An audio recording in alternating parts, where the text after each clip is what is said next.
I'll start my first question with Mark Dankoff in San Antonio. Mark, Israel has been, as you know, ratcheting up its war rhetoric against Iran in the past few months. What do you make of Netanyahu's recently claimed history lesson? What's behind Israel's rhetoric, do you think, and what is it trying to achieve? I think the answer to that is to be found in a couple of essays that are currently on the internet. M.J. Rosenberg has a piece for the so-called political correctness site that deals with the American Enterprise Institute admitting that Israel's increasingly militant attitude toward Iran has little, if anything, to do with Iran's alleged nuclear program and its alleged nuclear weaponized program. The other essay is that of Mahdi Darius Nazemroya, which can be found at Intifada Palestine and also Global Research, dealing, and the title of that piece is Iran and the Strategic Encirclement of Syria and Lebanon. Israel basically wants to maintain hegemony in the region as the leading power and the only power in that region when it comes to ultimate military strength. And it's relying, of course, upon the United States and Britain principally to continue backing it in virtually anything that it does. This is absolutely disastrous for the region, of course, and will be similarly disastrous for the United States and for Great Britain and for Europe if we're pulled into what it is that Netanyahu wants to do. Right. Mr. Omar Nashabi, speaking about the consequences of a possible military attack, well, we know that Leon Panetta in the U.S. has been saying that Israel is becoming increasingly isolated, and he's been warning seriously against any kind of military attack on Iran. So can Israel and the U.S., do you think, afford anything like war, given, of course, the situation of the revolutions also raging in the Arab world? On the military level, any attack on Iran will create an insecure Israel and will actually lead to serious consequences. Right. Now, on the economic level, I think the consequences are even bigger. Because this will create a regional instability, and the regional instability will make it difficult for the Western countries and other industrial powers to get the oil, and it will the prices of oil will increase, and this is not I don't think it fits the situation for China or for Russia. And right, Mr. Nashabi, I'll just stop you there if I may. Because I want to bring in Mr. Philip Giraldi on this as well. Speaking about the consequences of the war, Mr. Nashabi there speaking not just about the security situation, but also the economic consequences that it would bring. Now, Mr. Giraldi, do you think now there is a strong, however, difference of opinion between Israel and the U.S. about this question of a possible attack on Iran? Because today a lot was said about Mr. Netanyahu's comments when he said we have to make the right decision even if our allies are objecting to it. Do you think that the two sides are now adopting very different approaches and do not agree on this point? Well, that question kind of depends on how you define the two sides. I believe very much that a lot of these statements being made by the Israelis are being made deliberately targeted towards the Western and specifically the American audience. And I think what they're trying to do is condition that audience, the American public and the American opinion makers, to be supportive of a military action against Iran if that were ever to take place. I believe that the White House definitely does not want the United States to get involved in any war against Iran, but it cannot openly say so because too many leading politicians in the United States, the Republican candidates with the exception of Ron Paul, for example, are all advocating in one way or another a military option against Iran. And this is very much true in Congress, and it's very much true in the media. So as I say, I think that a lot of the statements coming out of Israel are an attempt to condition the public in the United States and elsewhere to support this kind of policy. My real fear is that even though Israel knows deep down that starting a war with Iran is not a good idea, we are approaching a situation with these threats and the intimidation that's going on, where some kind of incident or accident could lead to an armed exchange between Iran and Israel that would draw the United States in. Right, you referred there to the comments made by presidential hopeful Ron Paul. I'd just like to ask our viewers to take a listen now to what Ron Paul has said about the U.S. and Israel before we continue with this discussion. Israel has 200, 300 nuclear missiles, and they can take care of themselves. Why should we commit? We don't even have a treaty with Israel. Why do we have this automatic commitment that we're going to send our kids and send our money endlessly to Israel? U.S. presidential hopeful Ron Paul speaking there. Now, I'd like to put this next question to Mark Dankoff. Mark, let's look at the relationship now between the U.S. and Israel, specifically when it comes to the issue of the attack and the rhetoric on Iran. Now, first of all, would you agree that Washington is actually having the same stance of Israel, but rather it doesn't want to make it public, it doesn't want to be supporting that publicly? And also with things like that have been said by Ron Paul, why should the U.S. even team up with Israel? Well, that's exactly right. I would argue, and I suspect that some of our other guests would argue, that it is not in the true American national interest to be supporting Israel at all. The fact of the matter is that when you look at what they're doing in Iran, it's not an accident that the Washington Post reported just a few days ago that there has been a 5-fold increase in unexplained bomb blasts in Iran just in the last year or the last 2 years. This involves military installations, oil and natural gas sites, and so forth and so on. It becomes very clear, especially when we understand the relationship between the Israeli Mossad and the CIA on the one hand, and the Mujahideen-e-Khalq and the Kurdistani Pijak organization and the Jundala organization operating out of Pakistan in conjunction with the MEK, that there is really a full-fledged undercover war going on against Iran right now in terms of these bomb blasts, in terms of the MEK's assassination of these 3 Iranian nuclear scientists, presumably at the behest of the Israeli Mossad, our continued violation of Iranian airspace with surveillance drones, not to mention all of these economic sanctions, including ones that are now beginning to target Iran's central bank. So the war has actually started.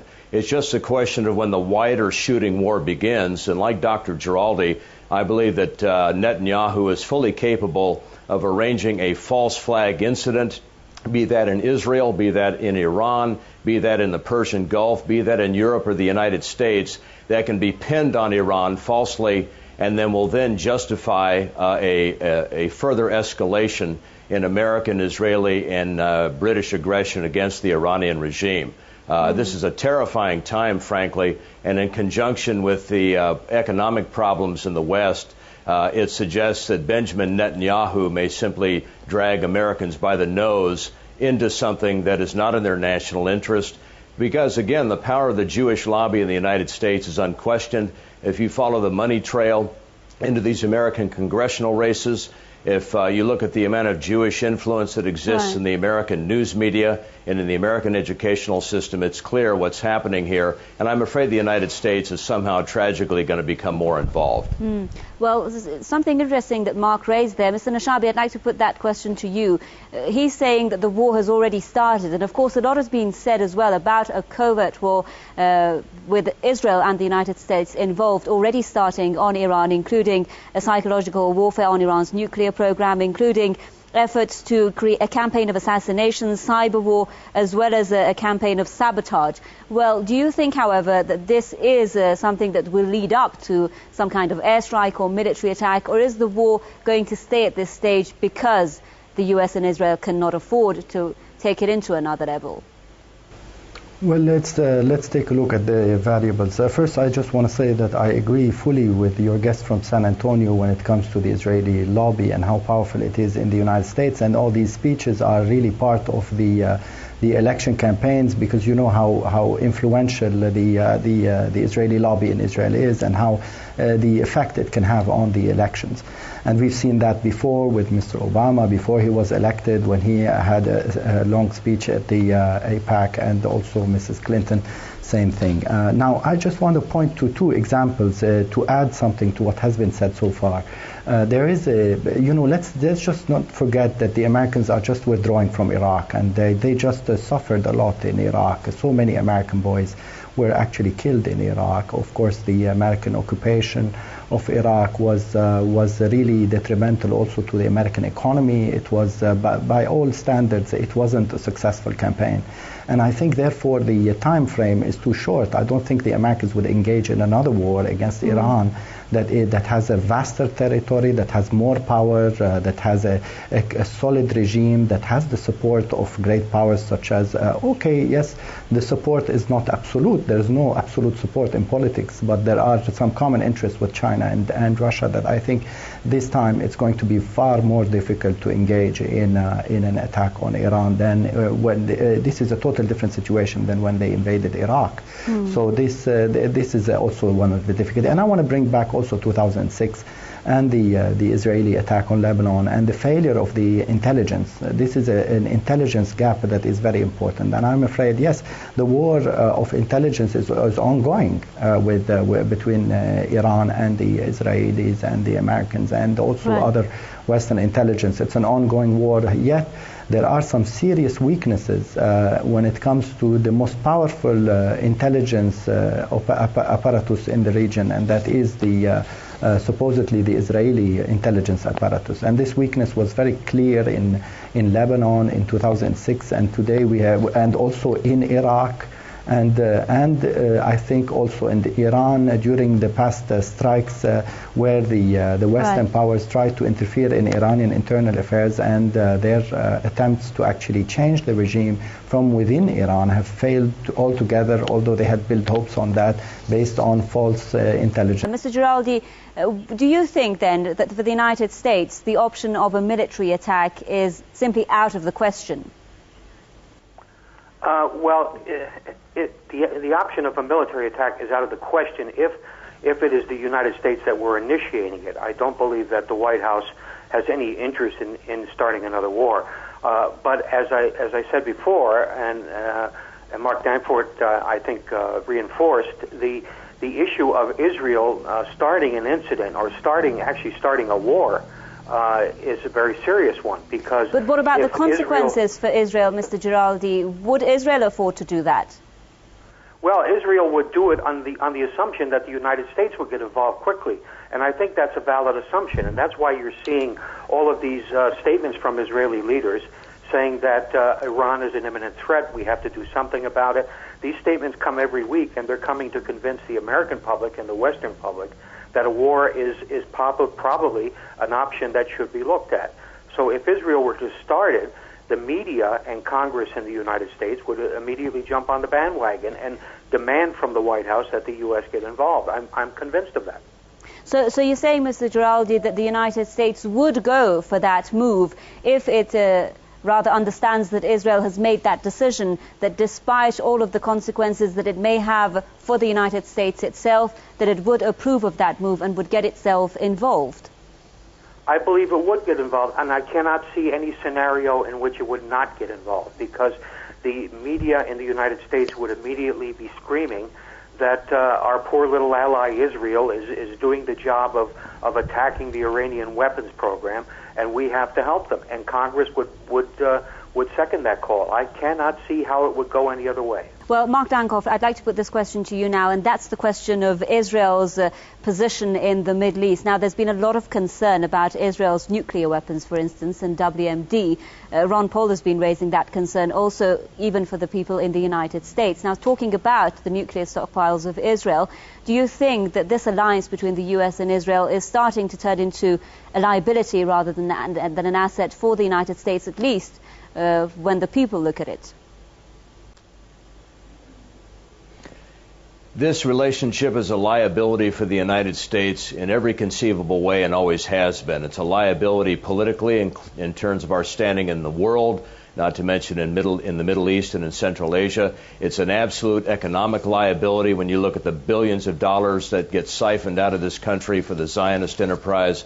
It's clearly a liability in terms of the fact that the project for the New American Century crowd and their clean break document of 1996, the so-called strategy for securing the realm, that ideology, which was Israeli-inspired and Israeli-driven, has been totally behind what the United States has now done in both Iraq and in Afghanistan militarily on a surrogate basis. The fact of the matter is that Israel is the tail that wags the American dog. the Zionist-occupied territory that Pat Buchanan has termed the American Congress correctly will continue to be led by Netanyahu, by the congressional noes. He will, if he starts a war with Iran, drag the United States into it because of that dynamic. And it's a great tragedy. And don't forget, we're in an American presidential election year. If the Israelis cannot get what they want out of Barack Obama, they certainly will get what they want out of either Mitt Romney or Newt Gingrich or whatever Israeli-driven neoconservative ends up with the Republican nomination, and Obama knows it. Thank you very much. Judicial Affairs expert Mr. Omar Nashabi joining us there live from Beirut. I'd also like to thank political commentator Mark Dankoff joining us live from San Antonio, and former CIA officer Mr. Philip Giraldi on the line from Washington. Thank you so much for staying with us. From me, Homa Lezgi, and the rest of the team here in Tehran. Until our next program, it's goodbye.